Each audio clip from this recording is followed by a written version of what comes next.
Hell yeah, new year, new me. So let's start this year off looking at legit gods of gains. For my $5 patron shoutouts for the month of January: Tact, Average Stranger, Troy Storm, Dylan Folkers, Sam Welch, Ethan Chan, Emmanuel Hawley, Kimberly Calderon, Sotas, Brian Shepard, Jose Hernandez, W.R. Pearson, Isaac Herrera, Charles Nelson, Justin Weber, Scott Bloomfeld, Matt Cade, Zeffy Zeff, Michael D. McCormick, David Balestros, Jessica Spahn, Ryan Wallier, Charles Dooley, and Hunter Bursch.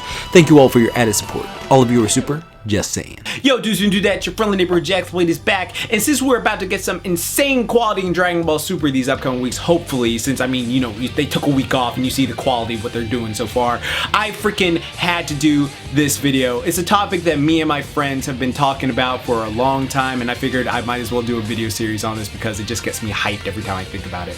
The gains of Dragon Ball characters. Sure, we've got our All Mights, our Fists of North Star Kenshiros, our various JoJos, and our Danbaru Nankiro Materos, but Dragon Ball is without a doubt the undisputed anime god king of training motivation and gains. Now, I know a lot of people are saying One Punch Man training is king these days, but technically we wouldn't have One Punch Man without Dragon Ball and a host of other influences for it to be made, but don't worry, we still love you, Saitama.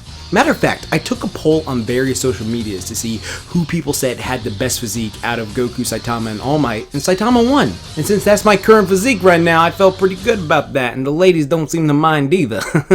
But Dragon Ball characters have without a doubt the perfectly balanced physique in my eyes. Big, but not too big, but definitely not small. And while my damn injuries have hindered me on my fitness journey, Goku is still, to this day, since 3rd grade, my #1 fitness goal. Ladies have various boards around their house of how to get fit like Korra. Well, I got various things of Goku in my room.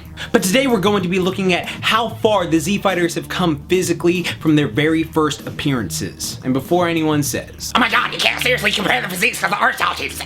I know, okay? I know. This is just a fun little video comparing of how they started to how they look now, to how jacked they got, to how skinny they got, to how noticeably jacked they got again during this tournament. So pull your head out your ass and just loosen up a bit and enjoy.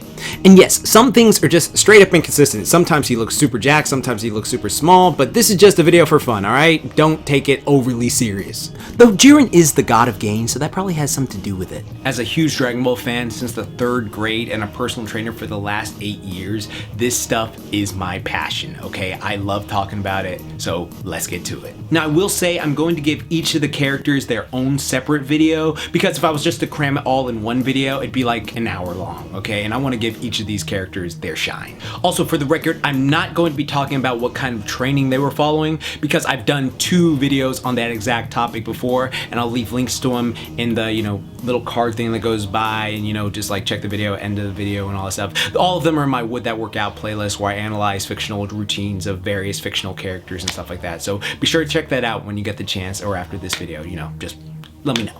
Now let the gain train begin! Now let's start this off with the icon himself. Goku, the world's strongest. Defender of humanity. When the Earth is in jeopardy, he's its greatest champion. The main reason I even trained today, my hero, my idol, the ally to good, nightmare to you. I know it isn't true to his character, but superhero Dub Goku was the one who inspired me. But looking at Goku at the start of Dragon Ball, he was just this pudgy, average-looking boy. Honestly, it's hilarious to put these 2 photos side by side and realize they are the same person. I'd say puberty was inordinately kind to you. Now, from ages 12 to 15, he looked pretty much the same, albeit a bit taller. Not overly muscular like his son at those ages, but just your average boy. But then age 18 hit and BAM! No wonder Chi-Chi was thirsty. Even Bulma wanted some of that, son. He got noticeably muscular, with a ripped 8-pack, stronger arms, and a body that looked a smidge bigger than Saitama at the hero test. It was like all his years of training and a big batch of newbie gains hit him all at once. But then we move on to the beginning of Dragon Ball Z. Now, at the very start of DBZ, his physique was pretty similar to his 18-year-old self, but he was a bit broader and his muscles had grew a bit. Now, after being killed by his arch enemy turned rival turned friend Piccolo while sacrificing himself against his big bro Raditz, Goku got to step up his training in the afterlife after meeting King Kai. This is where he had his first taste of those gravity chamber gains.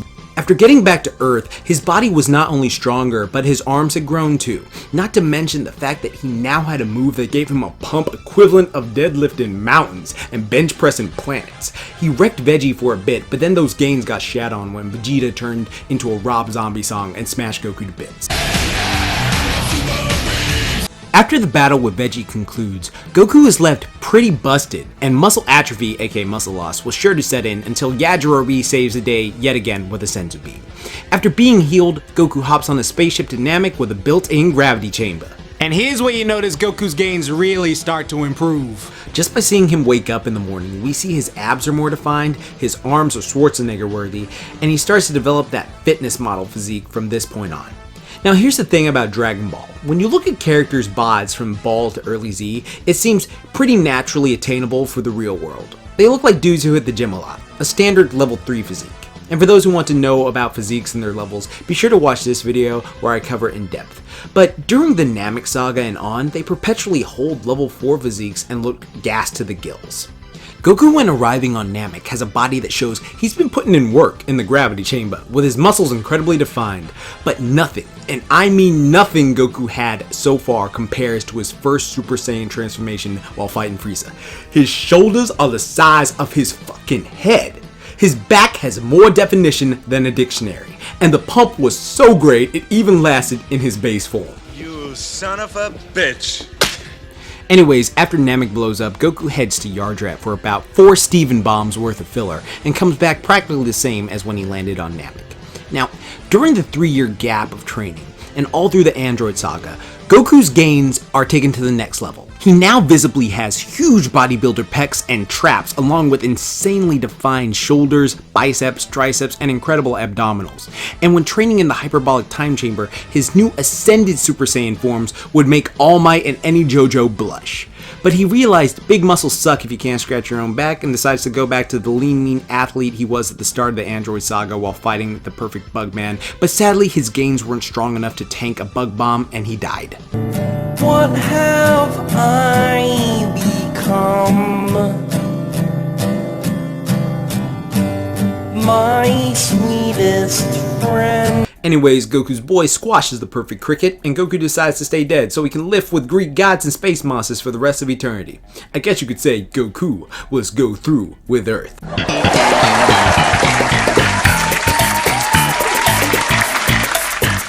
Several bad puns later. Okay, so Goku's in the other world, and for the most part, looks the same as he did during the Android saga.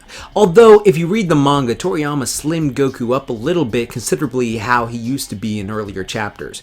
Though in the anime, the change is negligible. He's not as big as in certain scenes, but he definitely is not small. And this is actually plausible for real life, because all you have to do is just switch your style of training from being like a heavy powerlifter or bodybuilder to doing more athletic bouts of stuff like MMA, boxing, combative sports, or something like that, and then switch your diet down a bit more. And then that's going to make you shrink but still maintain that muscularity and stuff like that. You may not have the size you used to have, but you may not shrink. A very noticeable person who's done this is Arnold Schwarzenegger. If you look at Arnold Schwarzenegger back when he was competing compared to when he did, the second Terminator film and stuff like that, then it's like a massive difference. Okay, he's still incredibly in shape, but he's just not as gilled up. Also, he wasn't on juice. Still maintaining that perfect blend of athletics and aesthetics until the end of the series. Even in Super Saiyan 3, his pump isn't as swole as he was on Namek, but that's understandable as he realized being too jacked can be a hindrance to his speed. But honestly, at the end of Z, Goku's bod is a high level 4, perfectly symmetrical and balanced. Now I'm gonna mention GT very briefly for the first episode, the final episode, and the Goku Jr. special. Goku's muscle size is a bit smaller, still swole, and mine, take it away. Andy's got a body that looks like it was chiseled out of marble. And there you go. Now on to DBS. DBS. Were they trying to tell us something? Now in the first few arcs of Super, it's like they sucked the size gains from Goku and made him into more of an athletic warrior type. And at times it looks good, but at others it looks sad. And that lame transformation ain't helping. For the record, I don't like Super Saiyan God. To me it looks like a less badass version of Kaioken. I mean, look at these comparison photos. Yeesh! But thankfully, by the time of this tournament, Goku is back to being his OG swole self with his new Ultra Instinct form. Well, I hope y'all enjoyed this video. If you want to support me for any of my video content, then be sure to check out my Patreon. Any help there helps a lot. And don't worry, every fighter deemed worthy before Fighter Z comes out is getting their own video. Like, I'm doing a video, like multiple videos, you know, Veggie's gonna get one, Gohan's gonna get one, even Yamcha's gonna get one, Tien's Def gonna get one, you know, just like all the people I've noticed who've just changed so much from the beginning, I'm definitely doing a video on. And you'll probably see a lot more before Dragon Ball FighterZ hits January 26th, because this is the first time in freaking 11 years I'm actually excited for a Dragon Ball game. Like, this is a console Dragon Ball game, because, you know, freaking Burst Limit, I was so excited for that, let me down. Freaking, it looked pretty though. What was it? Ultimate Tenkaichi, that really let me down. That was some boring BS. What was it? Raging Blast 1 and 2 were alright. And then, you know, Xenoverse 1 and 2, I've said in countless videos before and like countless things on social media, I just was not a fan of either of those. But whatever. So this Dragon Fighters actually looks like something I am actually very excited for. So, damn, like the last time I was excited, Dragon Ball Z Budokai Tenkaichi 3. Wow. But next time I'm doing Veggie, because you know, you gotta do Goku and Veggie together, okay? You got to. It's just mandatory. I think there's a law against you have to do that or something. But anyways, I'll let you guys vote for the next one after Vegeta of who I should do next, okay? Because remember, I'm gonna get through all of them, but I'll let you progressively vote, okay? Because this is so much fun for me as a personal trainer and just like fitness enthusiast and stuff like that, is going through all of this and being just a big Dragon Ball Z fan. But anyways, remember, like I always say, keep calm, booyah on, don't forget, Momentai. Hopefully this tournament can maintain this quality of animation. Alright? Peace out.